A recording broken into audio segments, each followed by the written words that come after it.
Dominus vobiscum, sequentia Sancti Evangelii secundum Matteum.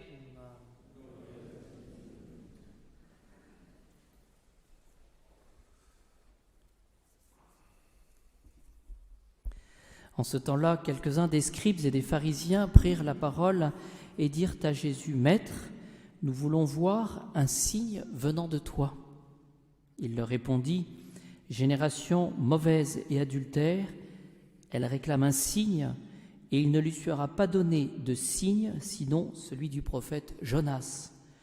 De même en effet que Jonas fut dans le ventre du monstre marin 3 jours et 3 nuits, ainsi le Fils de l'homme sera dans le sein de la terre 3 jours et 3 nuits. Les enfants de Ninive se dresseront avec cette génération lors du jugement, et ils la condamneront, car ils ont fait pénitence à la prédication de Jonas, et il y a plus que Jonas. La reine du Midi se lèvera avec cette génération lors du jugement, et elle la condamnera, car elle est venue des extrémités de la terre pour entendre la sagesse de Salomon, et il y a ici plus que Salomon. Quand l'esprit impur est sorti d'un homme, il parcourt les lieux arides, cherchant du repos, et il n'en trouve pas. Alors il dit, « Je retournerai dans ma maison d'où j'étais sorti. » Et quand il arrive, il la trouve libre, balayée et ornée. Alors il s'en va, il prend avec lui 7 autres esprits plus mauvais que lui. Ils entrent et ils y demeurent, et finalement, pour cet homme, les choses sont pires qu'avant. Il en sera de même pour cette génération mauvaise. Comme il parlait encore aux foules, voici que sa mère et ses frères se tenaient dehors, cherchant à lui parler. Quelqu'un lui dit, « Voici ta mère et tes frères qui se tiennent dehors, cherchant à te parler. » Il répondit à celui qui lui disait cela, « Qui est ma mère et qui sont mes frères ?» Et tendant la main vers ses disciples, il dit, « Voici ma mère et mes frères. Car quiconque fait la volonté de mon Père, qui est dans les cieux, c'est lui qui est mon frère et ma sœur et ma mère. »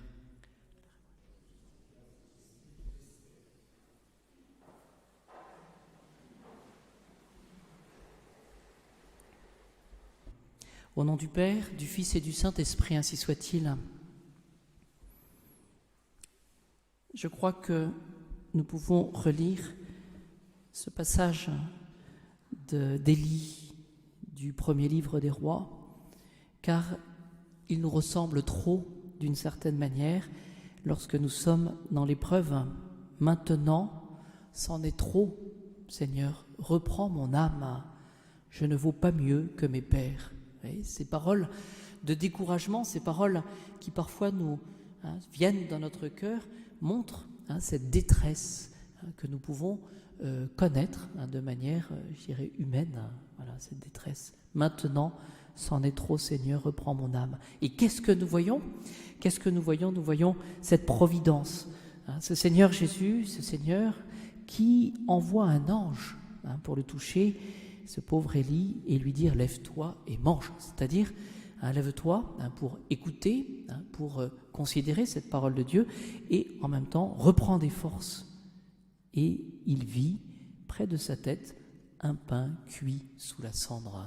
Et cette expression de la providence. Essayons d'être tout attentifs de ce que le Seigneur peut réaliser dans notre vie lorsqu'il permet des épreuves, lorsqu'il permet que nous soyons comme anéantis. Eh bien, soyons attentifs en portant un regard de foi à cette aide que le Seigneur nous donne, toutes ces grâces. On parlera de grâces actuelles.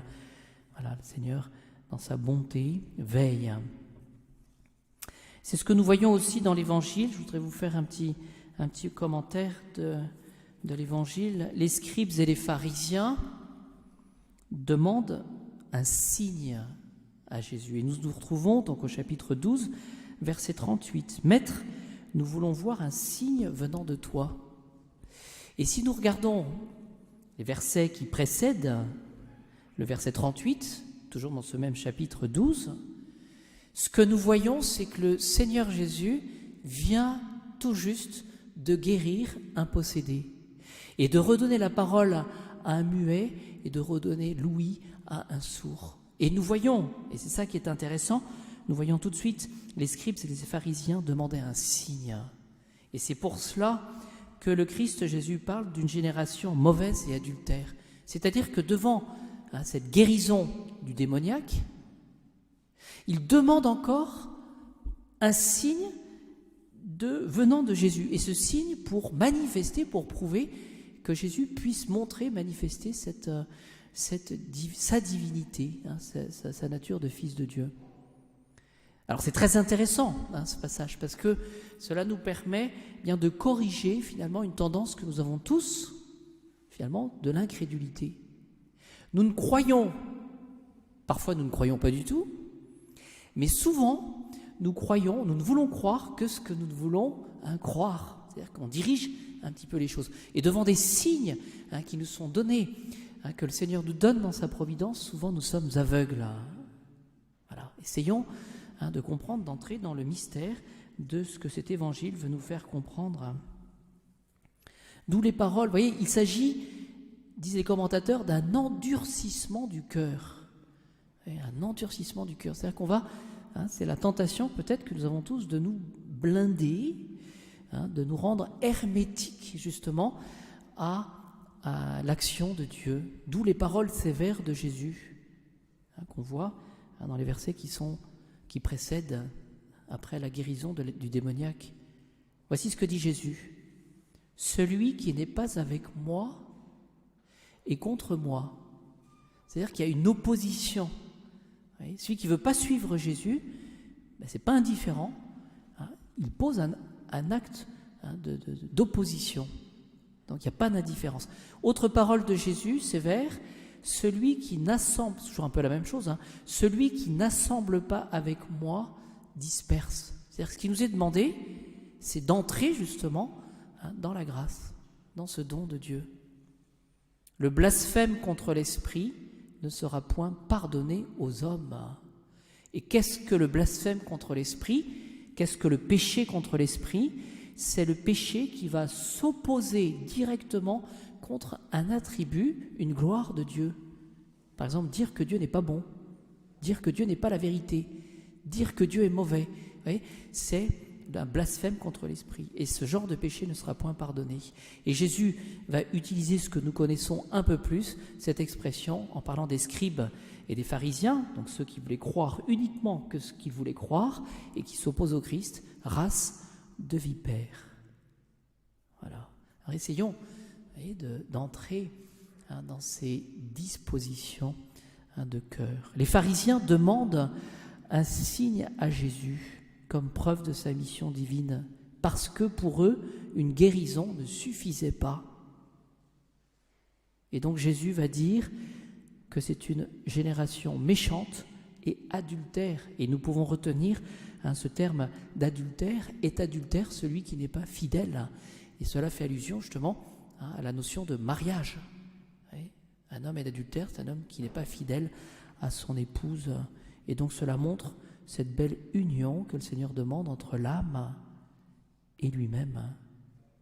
Et c'est un mystère cela. Alors quel sera le signe qui sera donné ? Eh bien ce signe qui sera donné quand même donc aux scribes et aux pharisiens, c'est le signe de Jonas. Et donc il y a deux interprétations pour cela.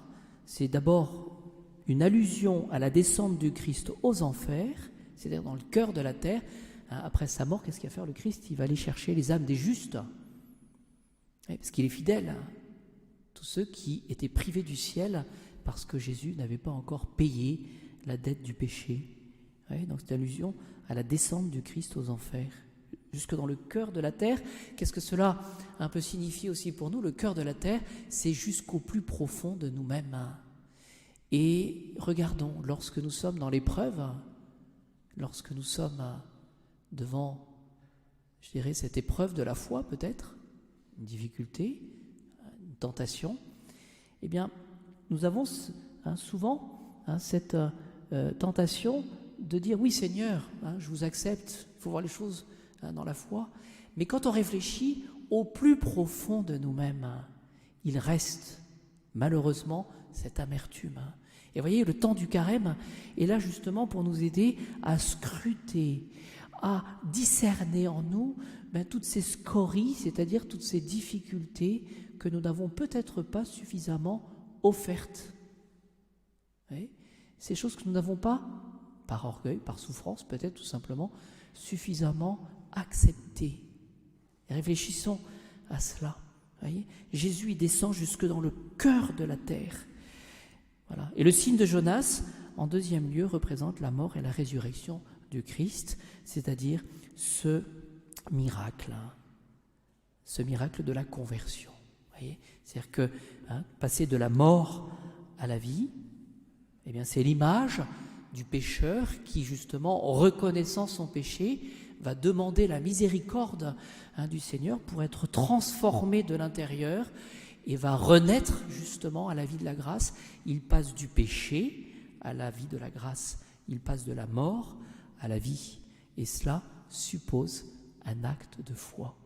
Tout seul, nous ne pouvons pas le réaliser. Et donc ce que le Seigneur nous demande ce soir, tout simplement, c'est d'opérer ce travail de conversion comme il est question dans l'Évangile avec les habitants de Ninive. Tous, ils ont fait pénitence. Tous, ils ont compris la nature du péché, du roi jusqu'au bétail. Tous se sont aspergés de cendres.